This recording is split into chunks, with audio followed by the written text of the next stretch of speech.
Hello students, देखिए last lecture में हमने acidic nature of carboxylic acid बच्चों ये टॉपिक हमने फिनिश किया और वो बहुत अच्छे से फिनिश हुआ बच्चों। वो आप वीडियो लेक्चर बहुत अच्छे से देखिए तो आपको कोई दिक्कत ही नहीं आएंगी एमसीक्यूज सॉल्व करते वक्त। ठीक है, अब जो देखो हमारी कार्बोक्सिलिक एसिड की जो पहली टाइप की रिएक्शंस है कि जिनमें कार्बोक्सिलिक एसिड का OH बॉन्ड ब्रेक होता था, तो वो रिएक्शन हमारे सिलेबस में जितनी मेंशन थी वो बच्चों हमने पूरी फिनिश की। ठीक है, उसमें कार्बोक्सिलिक एसिड का एसिडिक नेचर भी आ गया क्योंकि इन सभी रिएक्शंस में कार्बोक्सिलिक एसिड एसिडिक नेचर दिखाता था, तो वो रिएक्शंस बच्चों हमारी हो गई। अब हमें आगे जाना है और आगे हमें अगले टाइप की रिएक्शन देखनी है और ये है reactions of carboxylic acid involving cleavage of CO bond, involving cleavage of CO bond। यानी बच्चों हमें ऐसी रिएक्शंस देखनी है कि जिसमें कार्बोक्सिलिक एसिड का अब कौन सा बॉन्ड ब्रेक होगा, तो कार्बोक्सिलिक एसिड का बच्चों अब ये बॉन्ड ब्रेक होगा CO बॉन्ड, अर्थात इस रिएक्शन में ये नेगेटिव चार्ज आएगा ऑक्सीजन पर और कार्बन पर पॉजिटिव चार्ज। अब अर्थात ये OH नेगेटिव आयन जो कि एक बच्चों न्यूक्लियोफाइल है, वो एज ए न्यूक्लियोफाइल चला जाएगा और उसके जगह पे कोई दूसरा न्यूक्लियोफाइल आएगा। मतलब बच्चों आपको समझ में आया होगा कि कार्बोक्सिलिक एसिड के जिन रिएक्शंस में कार्बोक्सिलिक एसिड का CO बॉन्ड ब्रेक होता है, उन सभी रिएक्शंस में ये OH ग्रुप निकल जाता है as a nucleophile OH negative ion और नेचुरली उसके जगह पे कोई दूसरा न्यूक्लियोफाइल आता है। मतलब मैं बताना ये चाहता हूँ कि अब हम जो कार्बोक्सिलिक एसिड की रिएक्शन देखने वाले हैं कि जिनमें कार्बोक्सिलिक एसिड का CO बॉन्ड ब्रेक होगा, जिनमें OH ग्रुप दूसरा एटम या ग्रुप से रिप्लेस होगा, बच्चों ये सभी कौन से टाइप की रिएक्शन होंगी? Nucleophilic substitution reaction. कौन से टाइप की रिएक्शन होंगी? Nucleophilic substitution reaction. तो चलो बच्चों देखते हैं कार्बोक्सिलिक एसिड के ये दूसरे प्रकार की रिएक्शन और इसका हेडिंग है reactions of carboxylic acid involving cleavage of CO bond of carboxylic acid. बच्चों इसमें हमें पहली रिएक्शन जो देखनी है वो है action of carboxylic acid, action of carboxylic acid with thionyl chloride SOCl2, PCl5 phosphorus pentachloride and PCl3। ये रिएक्शन बच्चों हमें देखना है और बहुत ही सिंपल रिएक्शंस है। तो देखते हैं कि ये रिएक्शंस कैसी होती है। सबसे पहले देखते हैं action of carboxylic acid with SOCl2। अब समझ लो बच्चों हमारा ये कार्बोक्सिलिक एसिड है। इस कार्बोक्सिलिक एसिड को हम किसके साथ रिएक्ट कर रहे हैं? SOCl2 के साथ, इन presence of an organic base pyridine, in presence of an organic base pyridine. अब जैसे बच्चों आप इन दोनों को क्या करते हो? रिएक्ट। अब जैसे ही बच्चों आप इन दोनों को क्या करते हो? रिएक्ट। दोनों में क्या होती है? रिएक्शन। दोनों में क्या होती है? रिएक्शन। अब होता क्या है देखो, ये बॉन्ड होता है ब्रेक, ये बॉन्ड होता है ब्रेक, इधर ये बॉन्ड भी होता है ब्रेक। अब होता क्या है देखो, ये RCO ग्रुप और यहाँ का एक Cl ये कंबाइन होकर क्या तैयार करते हैं? RCOCl यानी कि एसिल क्लोराइड। फिर ये एक H और यहाँ का बचा हुआ Cl ये कंबाइन होकर क्या तैयार करते हैं? HCl। और ये बचा हुआ SO और ये O ये कंबाइन होकर क्या तैयार करते हैं? SO2 gas. क्या तैयार करते हैं? SO2 gas. यानी कि बच्चों carboxylic acids on reacting with SOCl2 in presence of an organic base pyridine give acyl chloride, HCl and SO2 gas. Why this pyridine is used? Pyridine is an organic base. It is used to absorb HCl acid form in the reaction. जैसे acyl acid form होता है, pyridine इसको क्या करता है, absorb. देखो बच्चों, शुरू में कौन सा बॉन्ड ब्रेक हो गया, CO। ये OH बॉन्ड तो बाद में ब्रेक होता है। ऐसे लगता है कि जैसे कार्बोक्सिलिक एसिड का ये OH ग्रुप Cl एटम से क्या हो गया, रिप्लेस। तो बेसिकली ये एक SN रिएक्शन है। बेसिकली कौन सी रिएक्शन है, SN, and follows which mechanism, SN2। अब हम अलग अलग कार्बोक्सिलिक एसिड लेंगे। अब बच्चों जैसे आपने फॉर्मिक एसिड लिया, formic acid on reacting with SOCl2 in presence of pyridine gives formyl chloride, HCl and SO2 gas. Similarly, acetic acid on reacting with SOCl2 in presence of pyridine gives acetyl chloride, HCl and SO2. यदि आप यहाँ पे बच्चों benzoic acid लेते हो और उसको SOCl2 के साथ रिएक्ट करते हो तो आपको क्या मिलेगा, benzoyl chloride. So remember, carboxylic acids on reacting with thionyl chloride, sulfonyl chloride, that is SOCl2 in presence of pyridine give corresponding acyl chloride along with the liberation of HCl and SO2 gas. बच्चों acyl chloride तैयार करने के लिए ये तीनों reactions में ये वाली मेथड सबसे ज़्यादा यूज़ की जाती है। क्यों? क्योंकि HCl और SO2 they are the gases, और गैसेस होने के कारण क्या होता है, जैसे गैसेस तैयार होते हैं they escape in the atmospheric air leaving behind very pure form of acyl chloride in the beaker. तो यहाँ पे हमें साइड प्रोडक्ट को सेपरेट करने का काम नहीं पड़ता, and that's why this method is the best method for the preparation of acyl chloride from carboxylic acid. तो तीनों रिएक्शन में ये बेस्ट मेथड है और SN रिएक्शन है and generally follows SN2 mechanism. अब देखते हैं बच्चों, इसमें दूसरी रिएक्शन देखते हैं, एक्शन विद PCl5। अब देखिए ये हमारा कार्बोक्सिलिक एसिड है और इस कार्बोक्सिलिक एसिड को हम किसके साथ रिएक्ट करते हैं, PCl5। पहले CO बॉन्ड ब्रेक होता है, फिर बाद में OH बॉन्ड, फिर एक Cl इधर आता है, एक Cl इधर आता है, बचा कौन, 2 Cl गए, बचा कौन, फॉस्फोरस और 3 Cl। ये फॉस्फोरस और ये 3 Cl ऑक्सीजन के साथ कंबाइन होते हैं। अब मुझे क्या मिलेगा बच्चों, RCOCl। मुझे क्या मिलेगा बताओ, यहाँ पे मुझे मिलेगा RCOCl। यहाँ पे ये क्या मिलेगा, फॉस्फोरस ऑक्सीजन और 3 Cl, ये कंबाइन होके क्या करेंगे, POCl3। H और Cl ये कंबाइन होके क्या करेगा, HCl। तो carboxylic acid on reacting with PCl5 give corresponding acyl chlorides, a very simple reaction. अब आप फॉर्मिक एसिड लो बच्चों, फॉर्मिक एसिड लो या डायरेक्ट एसिडिक एसिड लेते हैं, इसको PCl5 के साथ रिएक्ट करो तो आपको क्या मिलेगा, एसिटिल क्लोराइड।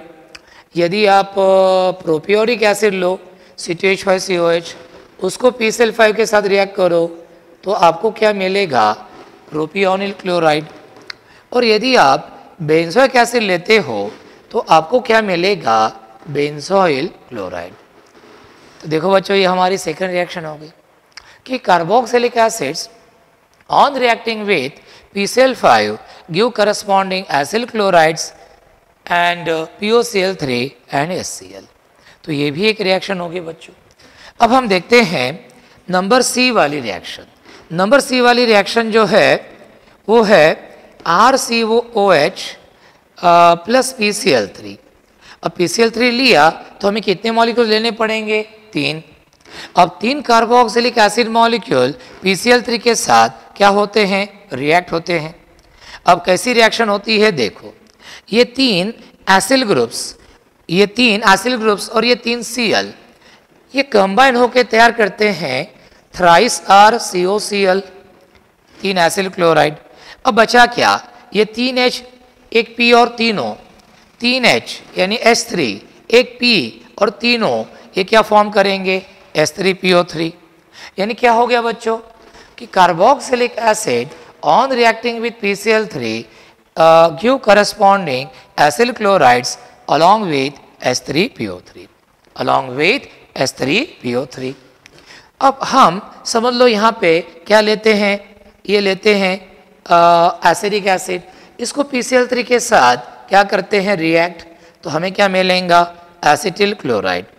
फिर उसके बाद समझ लो हम ये लेते हैं प्रोपियोनिक एसिड और इसको PCl3 के साथ रिएक्ट करते हैं तो हमें क्या मिलेगा ये प्रोपियोनिल क्लोराइड।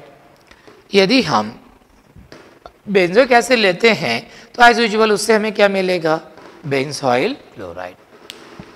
तो बच्चों ये हो गई थी हमारे 3 रिएक्शंस और तीनों रिएक्शंस को हम एक साथ ऐसे डिस्क्राइब कर सकते हैं कि carboxylic acids on reacting with SOCl2 or PCl5 or PCl3, in all the 3 reactions carboxylic acids give corresponding acyl chlorides.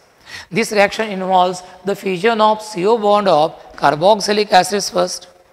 All these reactions are of SN type reactions and they follow SN2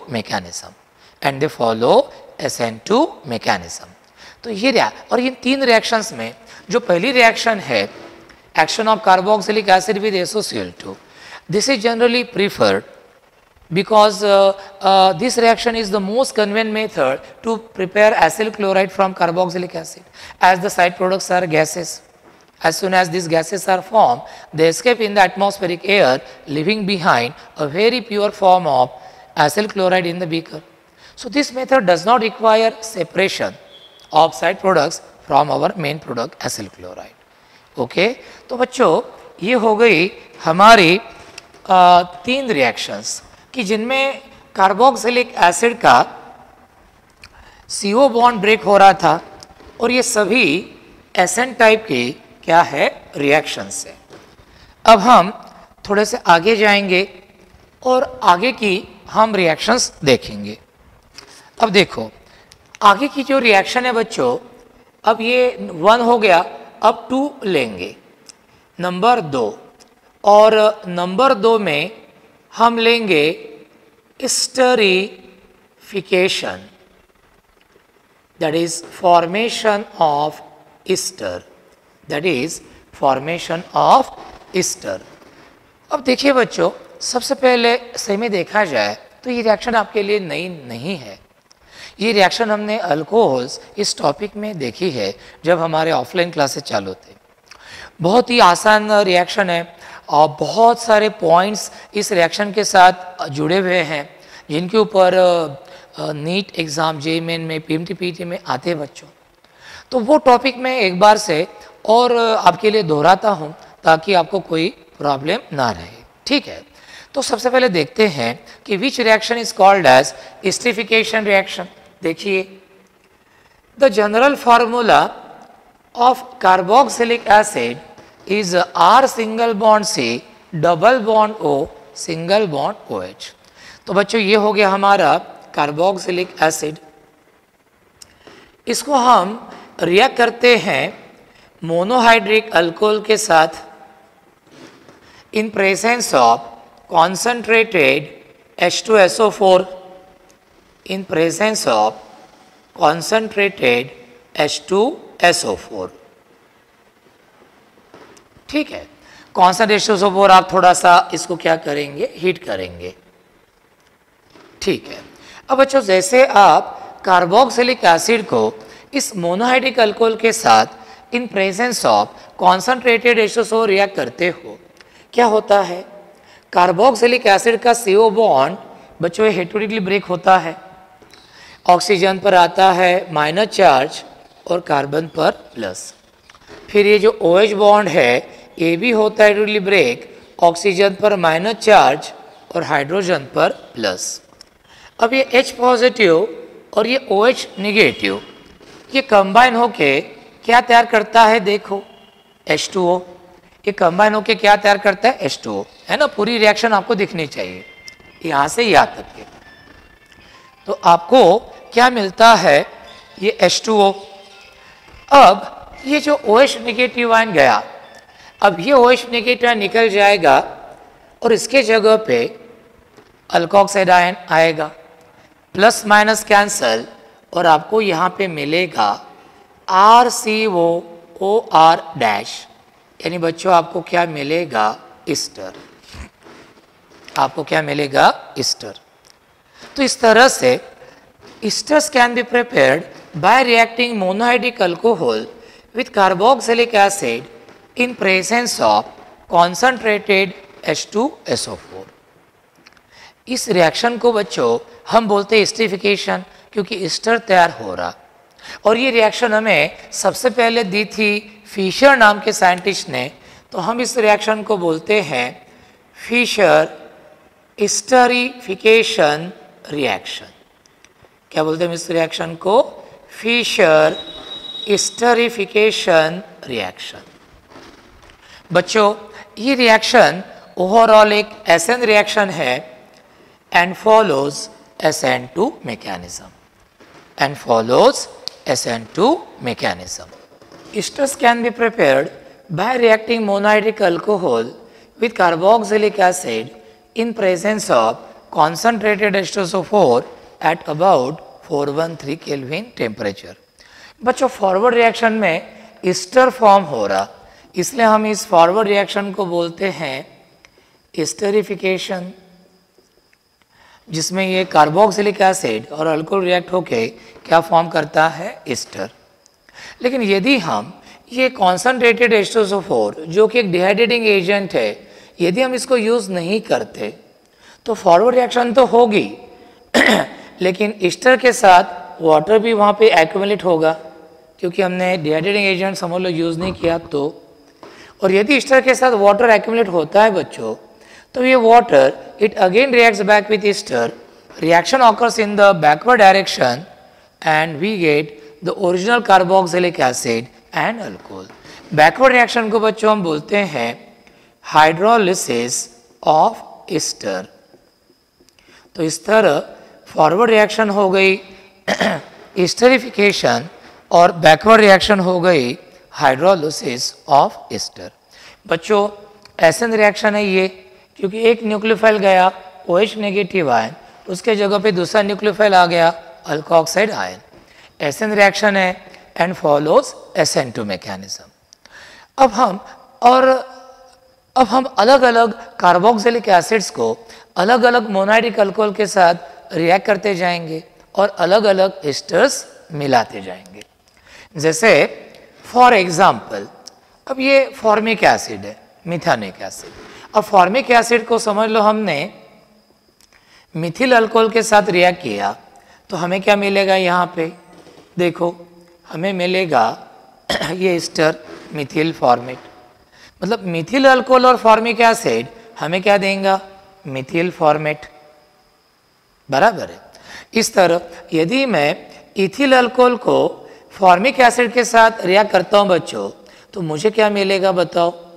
मुझे मिलेगा ethyl format. यानी ये दो reactant का नाम ही बताता है कि कौन सा एस्टर तैयार होने वाला है। जैसे इथिल अल्कोहल और फॉर्मिक एसिड रिएक्ट हो गए, मुझे क्या मिलेगा? Ethyl format.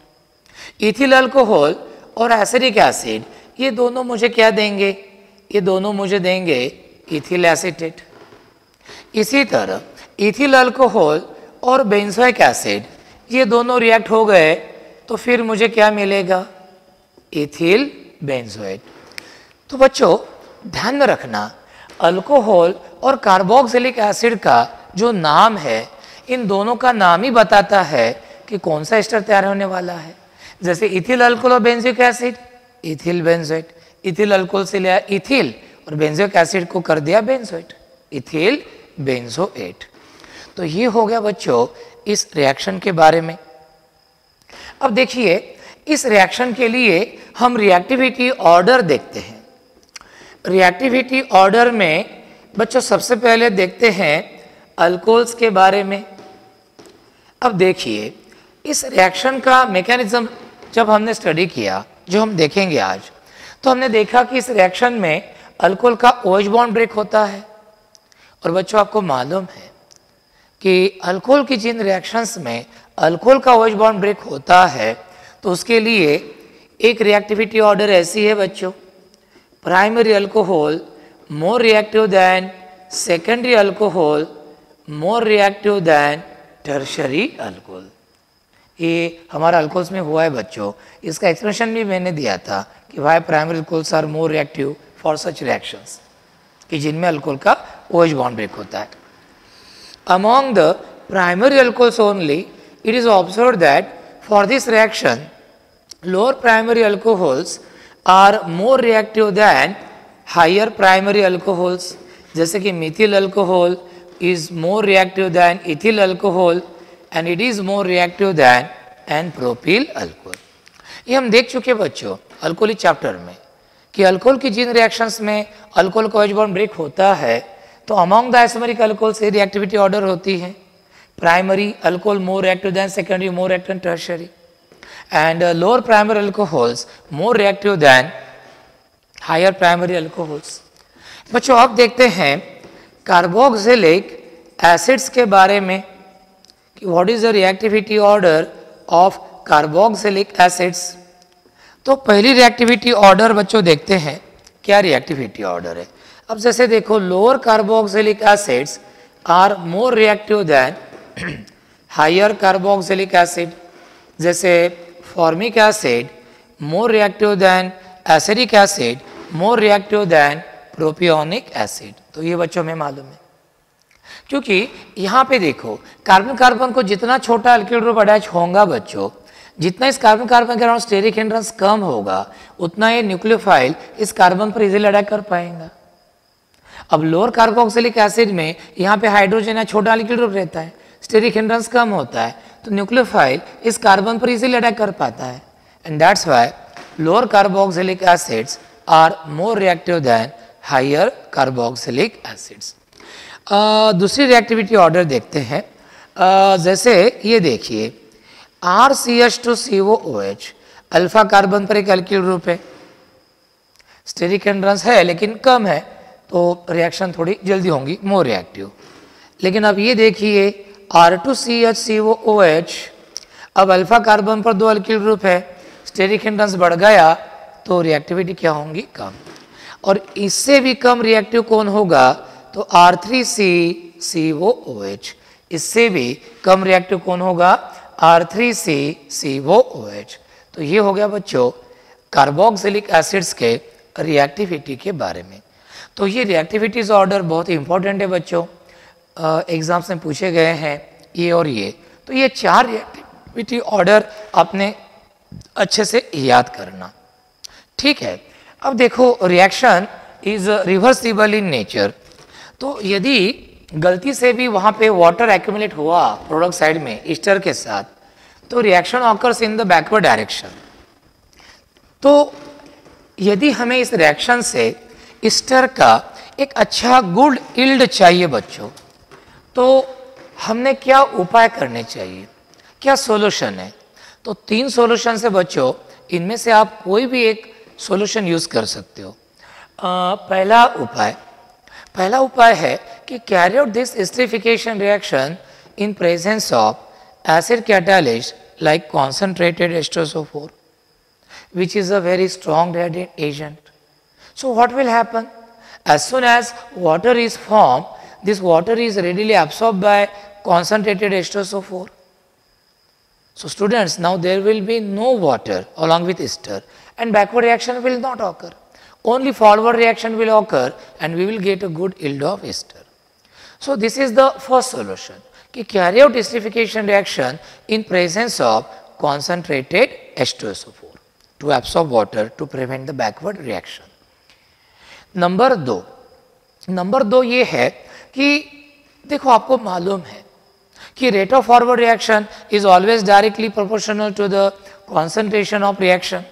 अभी SN2 रिएक्शन है बच्चों, इस रिएक्शन का जो रेट है this rate is directly proportional to molar concentration of carboxylic acid into molar concentration of alcohol. दोनों के कॉन्सेंट्रेशन पर बच्चों रिएक्शन का रेट डिपेंड है. तो आप दोनों में से किसी एक का, जनरली अल्कोहल का लेते हैं, दोनों में से किसी एक रिएक्टेंट का कॉन्सेंट्रेशन यदि हम लार्ज एक्सेस में लेते हैं बच्चों तो दोनों के कॉन्सेंट्रेशन का प्रोडक्ट बहुत ज़्यादा होगा. बहुत ज़्यादा तो रेट ऑफ द रिएक्शन भी क्या होगा, ज़्यादा. And reaction will occur more towards the product side giving more and more good yield of ester. तो सेकंड सॉल्यूशन ये है बच्चों कि take any one of the two reactants, generally monoidic alcohol in large excess, so that the concentration of reactant will be very large and rate of forward reaction will be very high and equilibrium will shift towards the product side giving a good yield of ester. तो ये बच्चों second solution है कि take any one of the two reactants in large excess. ठीक है, अब तीसरा उपाय देखते हैं. अब देखिए ईस्टर तैयार होता है और वाटर तैयार होता है. ईस्टर और वाटर इन दोनों में आपको बच्चों मालूम होगा कि ईस्टर और वाटर में ईस्टर का जो बॉइलिंग पॉइंट है वो बहुत ही लो रहता है, वेरी लो, बहुत ही लो रहता है ये.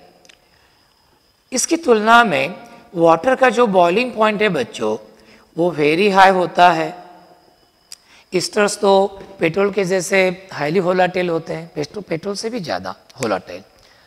बच्चों हम इस बात का फ़ायदा लेते हैं कि वाटर का बॉइलिंग पॉइंट ज़्यादा और ईस्टर का बहुत कम. हम इस बात का फ़ायदा लेते हैं. हम क्या करते हैं, जो ईस्टर तैयार होने को जा रहा है, अब समझ लो इथिल एसीटेट तैयार हो रहा समझ लो, तो हम क्या करते हैं पहले से ही रिएक्शन मिक्सचर का टेम्परेचर उस ईस्टर इथिल एसीटेट के बॉइलिंग पॉइंट इतना रखते हैं. इससे क्या होता है, जैसे वो इथिल एसीटेट तैयार होता है due to the boiling point temperature, as soon as ethyl acetate is form it readily gets evaporated. उसकी वेपर्स फॉर्म होती हैं जो बाद में हम एक कलेक्ट कर लेते हैं.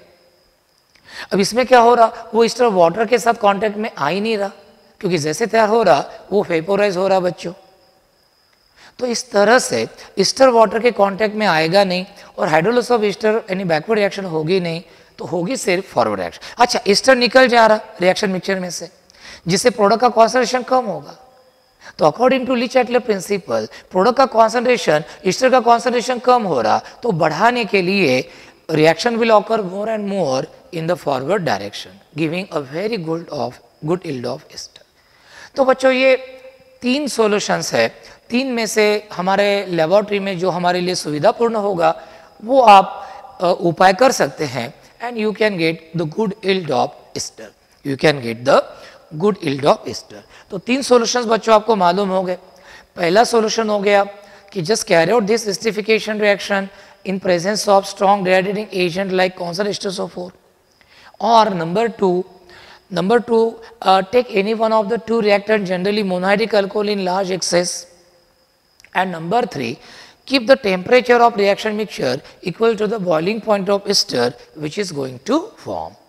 तो इन 3 में से कोई एक भी बच्चों हम उपाय योजना करते हैं तो we certainly get the good yield of ester. We certainly get the good yield of ester. चलो अब बच्चों हम इस रिएक्शन का क्या देखते हैं मैकेनिज्म.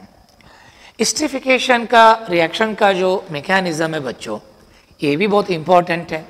बोर्ड एग्जाम में भी पूछते हैं 2 मार्क के लिए और नीट में इस मैकेनिज्म पर आपको क्वेश्चंस पूछे जाते हैं.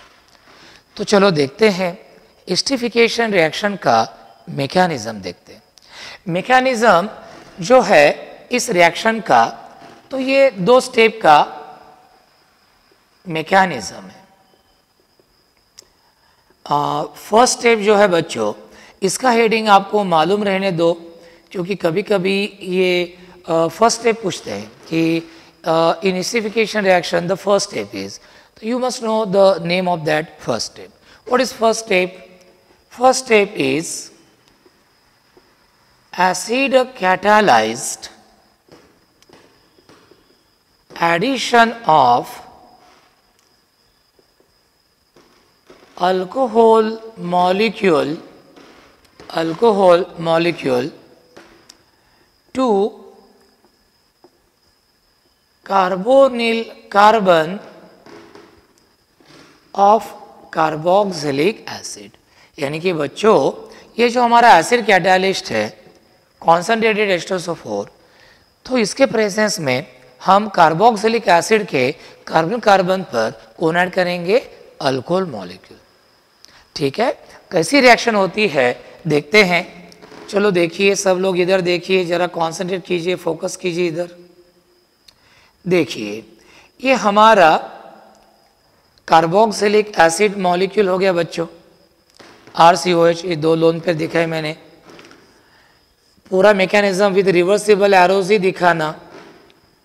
अब ये एसिड कैटालिस्ट है बच्चों, H positive ion, it is in search of electron and the best source to get electrons is the lone pair of this oxygen. तो H पॉजिटिव आयन इस लोन पेयर पर ऑक्सीजन के क्या करता है, attack, बराबर। और क्या होता है देखो, ये लोन पेयर तो रहती एक गई, तो इस ऑक्सीजन पर कौन सा चार्ज आ गया, पॉजिटिव। इस ऑक्सीजन पर कौन सा चार्ज आ गया बच्चों, पॉजिटिव, इस तरह। तो इस ऑक्सीजन पर पॉजिटिव चार्ज आ गया। अब होता क्या है, तो इसको हम बोलते हैं प्रोटोनेशन ऑफ कार्बोक्सिलिक एसिड। अब देखिए आगे क्या होता है। अब R डैश OH, ये R डैश OH ये है। अब देखिए क्या होता है, एक काम करते हैं, इधर लोन पेयर अपन दिखाते बच्चों और इधर पॉजिटिव चार्ज।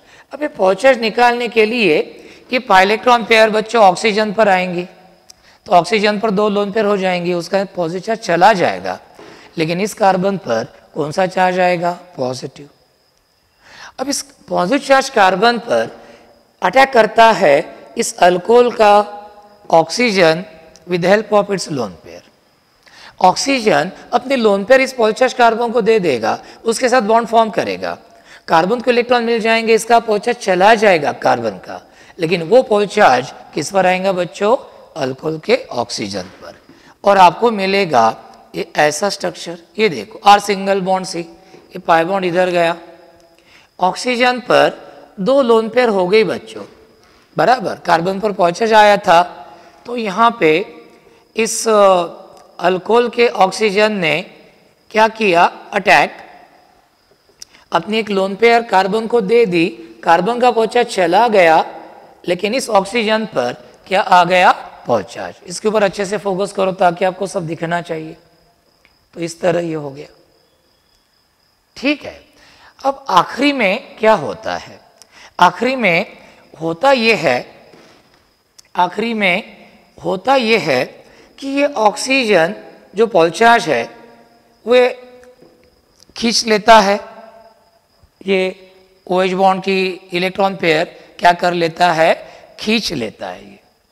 अब ये खींच लेता है, और ये जो H पॉजिटिव आयन है बच्चों, ये H पॉजिटिव आयन उस अल्कोहल के दूसरे मॉलिक्यूल पर क्या करेगा, अटैक, यानी इलेक्ट्रॉन पेयर गई इधर, ऑक्सीजन का पॉजिटिव चार्ज गायब, और ये H positive ion second alcohol molecule के ऑक्सीजन के लोन पेयर पर क्या करेगा, अटैक, और आपको क्या मिलेगा, आपको मिलेगा RCOH single bond OH and single bond OR dash. इस कंपाउंड को हम बोलते हैं ईस्टर हाइड्रेट। क्या बोलते हैं, ईस्टर हाइड्रेट। ये बीच में तैयार हो गया टेट्राहेड्रल इंटरमीडिएट,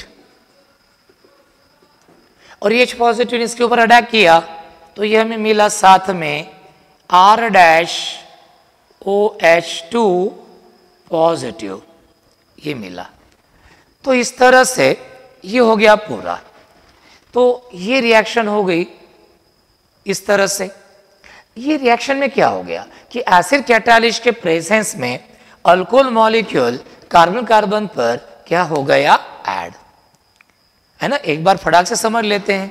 H पॉजिटिव ने ऑक्सीजन के लोन पर अटैक किया, ये मिला ऑक्सीजन पर पॉजिटिव चार्ज, पाई बॉन्ड इधर गया, इधर बचा सिंगल बॉन्ड, कार्बन पर पॉजिटिव चार्ज, अल्कोहल का ऑक्सीजन अपनी लोन पेयर इसको देके इसके साथ क्या करेगा, बॉन्ड फॉर्म, और हमें क्या मिलेगा, टेट्राहेड्रल इंटरमीडिएट। फिर OH बॉन्ड के इलेक्ट्रॉन पेयर इधर H पॉजिटिव अल्कोहल के साथ कंबाइन होकर क्या फॉर्म करेगा, R डैश OH2 पॉजिटिव, और साथ में बच्चों हमें क्या मिलेगा, ईस्टर हाइड्रेट। इसको ईस्टर हाइड्रेट क्यों नाम पड़ा, सोचिए, ईस्टर आपके पास है, ईस्टर आपके पास है, ठीक है। अब इस ईस्टर में एक वाटर मॉलिक्यूल ऐड करो, पाई बॉन्ड ब्रेक करो, इधर H और इधर OH, देखो तो ये मिला। ऐसे लगता है कि जैसे ये हाइड्रेट फॉर्म ऑफ ईस्टर है, ऐसे लगता है कि जैसे ये कंपाउंड ईस्टर में एक वाटर मॉलिक्यूल फॉर्म होने के बाद तैयार होता है, इसलिए इसका नाम हमने रखा बच्चों ईस्टर हाइड्रेट। तो इस तरह से पहली रिएक्शन होगी बच्चों, acid catalyze addition of alcohol molecule to carbonyl carbon of carboxylic acid। चलो अब इधर आ जाओ। अब हम देखते हैं स्टेप सेकंड। स्टेप सेकंड है catalyzed deprotonation, catalyze deprotonation of ester hydrate, catalyze deprotonation of ester hydrate, या सिंपली आप इसको इतना ही रख दो तो भी चलेगा, है ना, इसको आप इतना भी रखेंगे तो भी चलेगा, कैटालाइज डीप्रोटोनेशन। चलो अब ये रिएक्शन कैसी होती है, चलो वहाँ पे जाते हैं। क्या होता है वहाँ पे, RCOH, यहाँ पे OH और यहाँ पे OR डैश। ठीक है, ये हमने ईस्टर हाइड्रेट लिया जो फर्स्ट स्टेप में फॉर्म हुआ था बच्चों वहाँ पे। ठीक है, अब इसके ऊपर वो जो R डैश OH2 पॉजिटिव तैयार हुआ था फर्स्ट स्टेप में लास्ट में, वो H पॉजिटिव आयन करेगा देगा। ये H पॉजिटिव आयन ऑक्सीजन के लोन पेयर पर क्या करेगा बच्चों, अटैक। ये क्या मिलेगा देखो, ये हमें इस तरह ये मिलेगा, ये प्रोटोनेटेड ईस्टर हाइड्रेट, हमें क्या मिलेगा, प्रोटोनेटेड ईस्टर हाइड्रेट। अब ये ऑक्सीजन इस इलेक्ट्रॉन पेयर को क्या कर लेगा, कि ऑक्सीजन इस इलेक्ट्रॉन पेयर को क्या कर लेगा, अपने तरफ खींच लेगा। तो ऑक्सीजन का पहुंचाश तो गायब होगा, लेकिन कार्बन पर कौन सा चार्ज आ सकता है, पॉजिटिव। तो पॉजिटिव चार्ज न आए इसलिए लोन पेयर यहाँ पे क्या आती है, पाई बॉन्ड के फॉर्म में। अभी लोन पेयर यहाँ पे पाई बॉन्ड के फॉर्म में आ गई तो यहाँ पे डबल बॉन्ड बनेगा बच्चों, लेकिन ऑक्सीजन पर कौन सा चार्ज आएगा, पॉजिटिव। और हमें ये मिलेगा इस तरह से, ये कंपाउंड मिलेगा। आखिरी में क्या होता है, ये ऑक्सीजन इस इलेक्ट्रॉन पेयर को अपने तरफ खींच लेता है और ये जो H पॉजिटिव आयन है H2O पर क्या करता है, अटैक। तो H2 और H पॉजिटिव आयन क्या फॉर्म करेंगे, H3O पॉजिटिव आयन, और हमें ये क्या मिलेगा बच्चों, RC double bond O single bond OR dash, हमें क्या मिला, ईस्टर। और कैटालिस्ट क्या हो गया, रीजनरेट। ये कैटालिस्ट वाटर के साथ क्या होगा, कंबाइन, और हमें क्या देगा, हाइड्रोनियम आयन। तो इस तरह ये हो गई बच्चों इस रिएक्शन का मैकेनिज्म। ध्यान में आया सबको। तो ये मैकेनिज्म आप एक बार, दो बार, तीन बार देखो बच्चों, तो आपको अच्छे से क्या आएगा, समझ में आएगा। ठीक है, तो बच्चों ये हो गया था हमारा मैकेनिज्म ऑफ एस्टरिफिकेशन रिएक्शन। अब बच्चों एक छोटा सा पॉइंट रहा, वो हो जाने के बाद हम बोल सकते हैं कि इस रिएक्शन के बारे में हमने सब पॉइंट्स लिए हैं।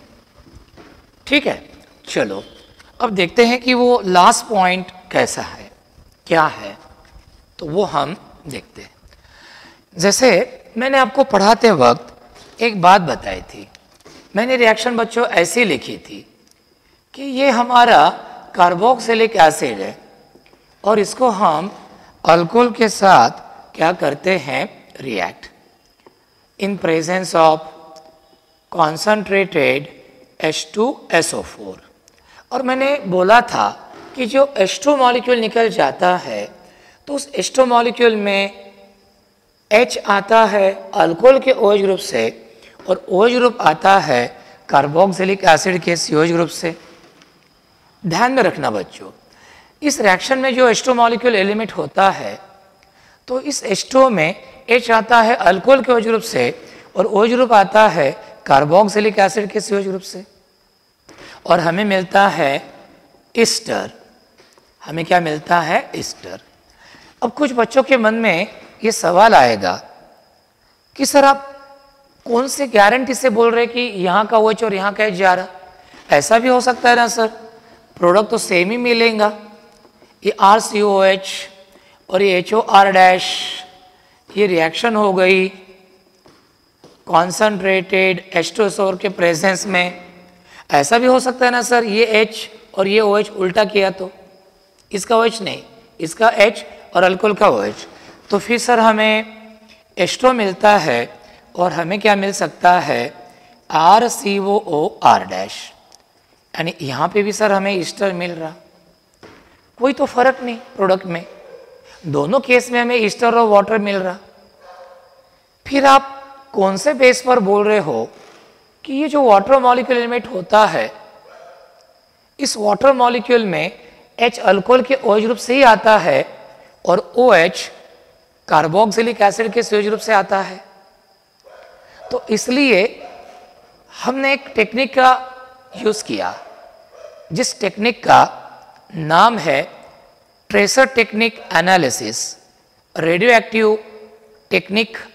इसमें हम क्या करते हैं बच्चों, जैसे हमने ये अल्कोहल का जो ऑक्सीजन है, ये रेडियो एक्टिव ऑक्सीजन लिया O18 जो रेडिएशन इमिट करता है, और कार्बोक्सिलिक एसिड के ऑक्सीजन नॉर्मल लिए O16 नॉन रेडियो एक्टिव। अब हम जो बोल रहे हैं उस हिसाब से रिएक्शन होती है, तो रेडियो एक्टिव ऑक्सीजन किस में आता है, ईस्टर में आता है। कहाँ पे आता है, ईस्टर में। और यदि ऐसा होता है, यदि इस प्रकार से रिएक्शन होती है, तो रेडियो एक्टिव ऑक्सीजन किस में देखना चाहिए, वाटर में। लेकिन बच्चों जब जब हमने रेडियो एक्टिव ऑक्सीजन वाला अल्कोहल लिया और रिएक्शन कैरी आउट की, तब तब हमें रेडियो एक्टिव ऑक्सीजन ईस्टर में ही मिला। और मतलब रिएक्शन इस प्रकार से होती है, मतलब ये जो वाटर मॉलिक्यूल एलिमेंट होता है, इसमें H आता है अल्कोहल के OH ग्रुप से और OH ग्रुप आता है कार्बोक्सिलिक एसिड से।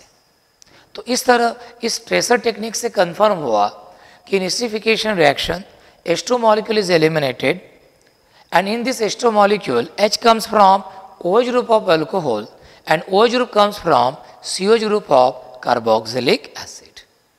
ठीक है। अब बच्चों लास्ट पॉइंट मैं बताना चाहता हूँ, जैसे हम ये कार्बोक्सिलिक एसिड को मोनोहाइड्रिक अल्कोहल के साथ रिएक्ट करते हैं। अब मोनोहाइड्रिक अल्कोहल बच्चों प्राइमरी अल्कोहल रहा तो कोई प्रॉब्लम नहीं, आप कॉन्सनट्रेटेड एस्टोसर यूज कर सकते हो, क्योंकि primary alcohol they do not easily undergo dehydration. लेकिन यदि आप सेकेंडरी या टर्शियरी अल्कोहल लेते हो बच्चों, तो सेकेंडरी और tertiary alcohol in presence of strong dehydrating agent like concert एस्टोसोफोर, they easily undergo dehydration, and instead of giving ester they give corresponding alkene। इसीलिए यदि आप एस्टरिफिकेशन रिएक्शन में सेकेंड या टर्शियरी अल्कोहल ले रहे हो, तो फिर आपने ये रिएक्शन ड्राई HCl गैस में कैरी आउट करना चाहिए, फिर ये रिएक्शन बराबर होंगे और आपको क्या मिलेगा, ये ईस्टर और क्या मिलेगा, वाटर। ये बात हमें फिशर और स्पायर ने बताई थी बच्चों कि भाई सेकेंडरी और टर्शियरी अल्कोहल यूज किया, then you should carry out this reaction in presence of dry cell gas. तो फिशर और स्पायर ने मिलके बताई थी, इसलिए हम इस रिएक्शन को फिशर स्पायर एस्टरिफिकेशन रिएक्शन भी बोलते हैं। तो ये हो गया। तो बच्चों इस तरह से ये हो गए थे हमारे सब पॉइंट्स एस्टरिफिकेशन के बारे में। तो ये लेक्चर बच्चों ध्यान से आप देखो, सुनो, एक बार दो बार देखो, तो आपको इस टॉपिक पर के हर एक MCQs बिल्कुल सॉल्व करते आएंगे। ठीक है, तो यहीं पे मैं रुकता हूँ।